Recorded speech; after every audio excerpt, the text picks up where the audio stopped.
Recording. We're back again. Hello, everyone. Well, welcome to Two Black Girls, One Rose. Where two black-ass girls invade the whitest show on earth, The Bachelorette. I'm Natasha. And I'm Justine. And it's hometown week. It was a good episode. It was a bizarre ending, but a good episode. Yeah. I mean, per usual, we should expect a breakdown every episode now. So. Right. But yeah, what were your initial thoughts? So, my first thought, and I just want to bring it to the top of this episode, that we must shout out the U.S. women's soccer team for being the baddest bitches on the planet. Yes. Okay. I actually watched. I don't watch soccer. I don't know. Anything I went about into the this city, world. had a whole brunch. Oh yeah, it was like a whole thing. Yeah, it was amazing, very inspiring. So good. I was telling people this. I feel like they have been the best team in the world since we were like 5. Yes, USA women's soccer. I know nothing about soccer, nothing about what the fuck is going on with the World Cup or anything, but I do know USA women's soccer fucking rules. Yeah.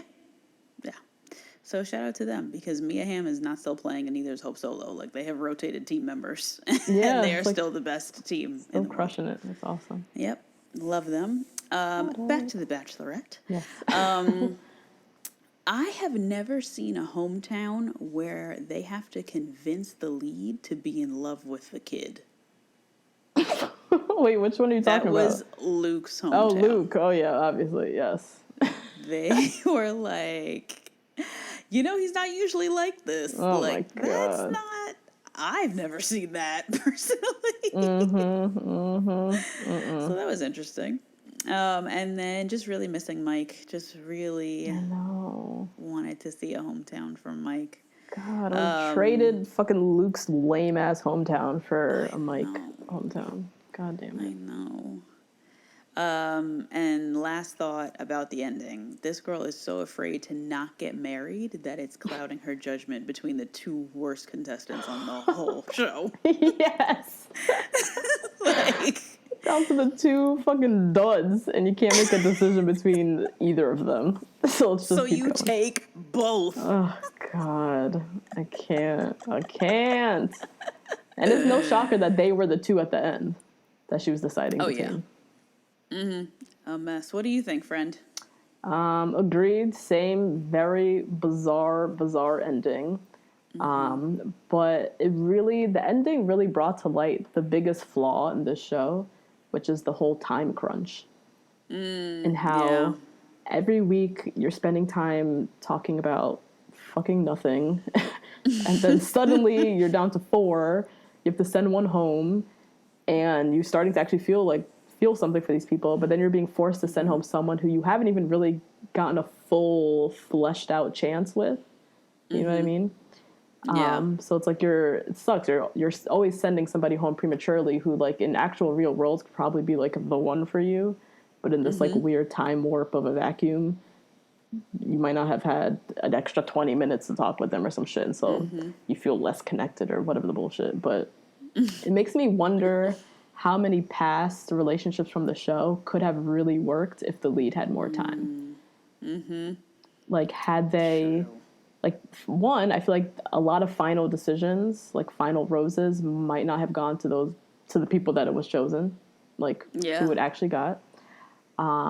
Because with each week, you do learn a little bit more with people. So, like, you do, like, every little second counts with someone that, like, let's say you had one extra one-on-one date with someone, it could change the whole... Huge. Yeah, you can totally change the whole outcome of the show. So... It also made me think of, like, all the changes they could make on this show if they really gave a shit about people finding lasting love. Which they don't, because they're trying to make money, and it's all about this fairy tale. But, like, if they actually gave a shit and wanted people to, like, have a almost real life chance at dating someone, or real life version of dating someone.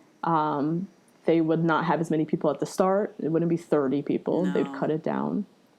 There'd be more one-on-one dates, smaller group dates, less fairy tale dates, and more just like actual sit down and like hang out dates.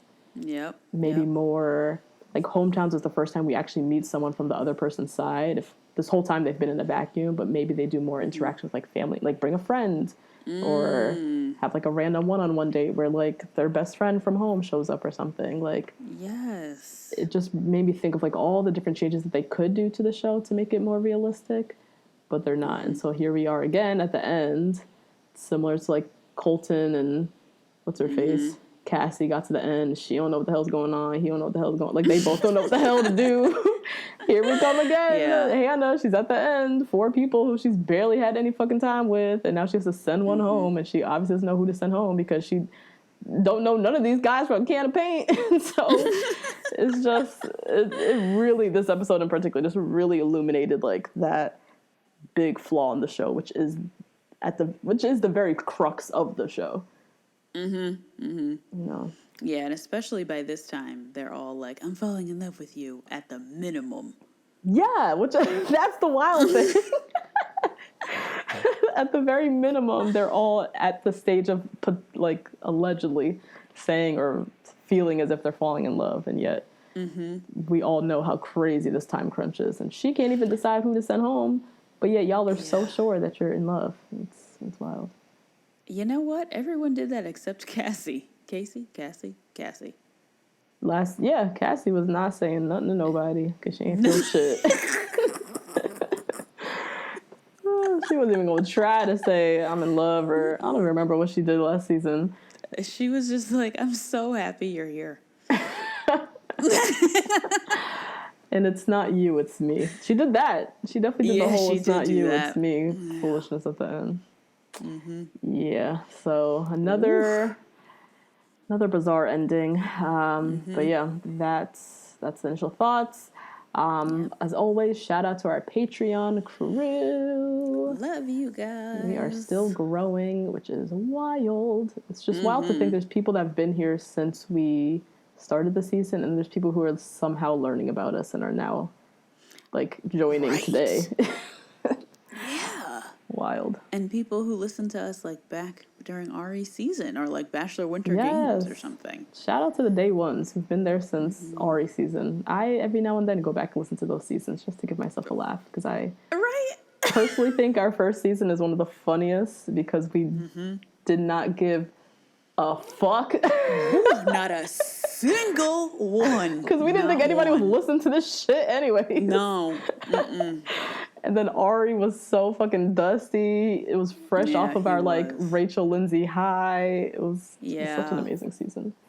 So yeah, if you're new to the Patreon, go back on iTunes or anywhere and you can listen to our first season or any season. Yeah, have some fun.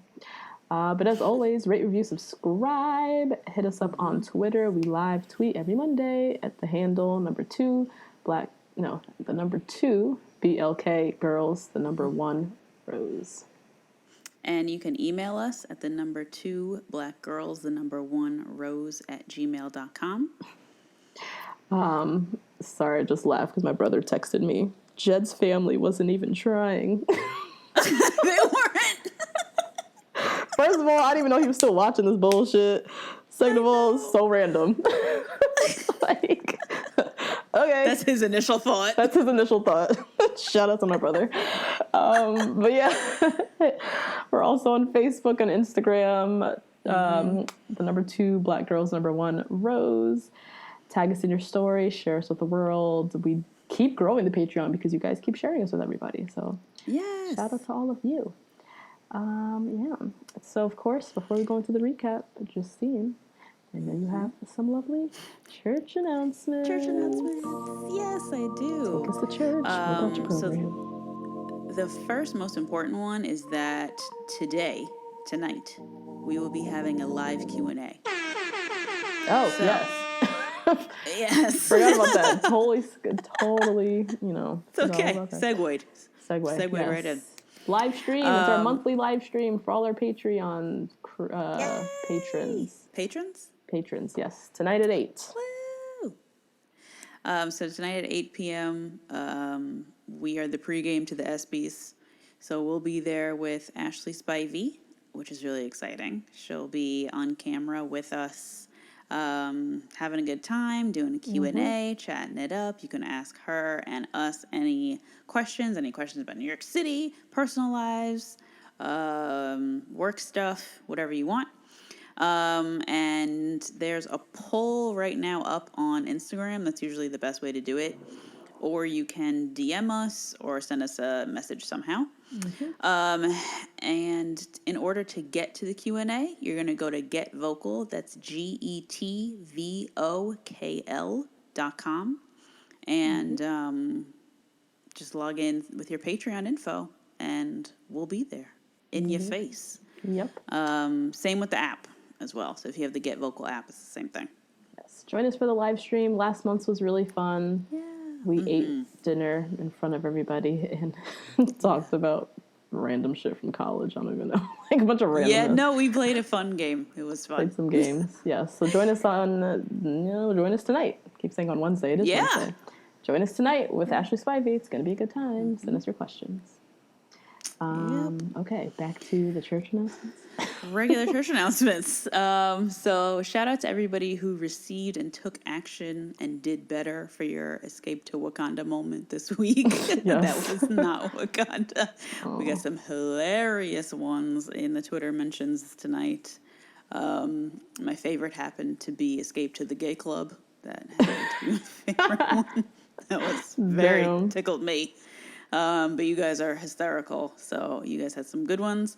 Also, shout out to Mike for posting his family on IG, because that's the kind of petty shade that I live for. He did. I didn't even see that. He posted his whole family, like a 10 slideshow. I didn't even know you could post that many pictures in one Instagram post of his whole family and how they're not perfect, but they're his queens and all of this.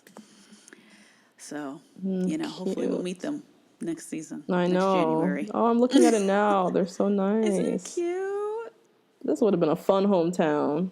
I boring know. ass hometown. And he has a nice car, too. And then as far as you guys go in your email, shout out to Lisa, Jamie, Lex, and Lara. Lara loved seeing pictures of your horses. Anybody who has pictures of animals, we love seeing your animals. Okay, fine. I love seeing them. Kidding. So I love much, animals, but this is all just you. I know. I have a little nuts. So if you want to shed some love, if you want to vent about Luke P, whatever you want to do, email us at twoblackgirlsonerose.com at gmail.com. Yep. And that's it for the church announcements. Nice. We do get a lot of Luke P vent emails, I will say. A lot of subject lines, fuck Luke P, or Luke P mess, or my thoughts on Luke P.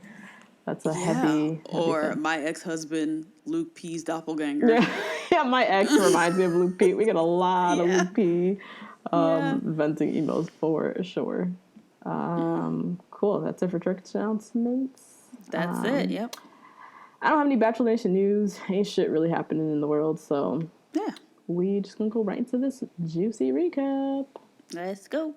Hey guys, that's a little taste of this week's episode. If you want to hear the full recap, head on over to patreon.com/twoblackgirls1rose and sign up to get weekly recaps and other Bachelor content from us. See you next week.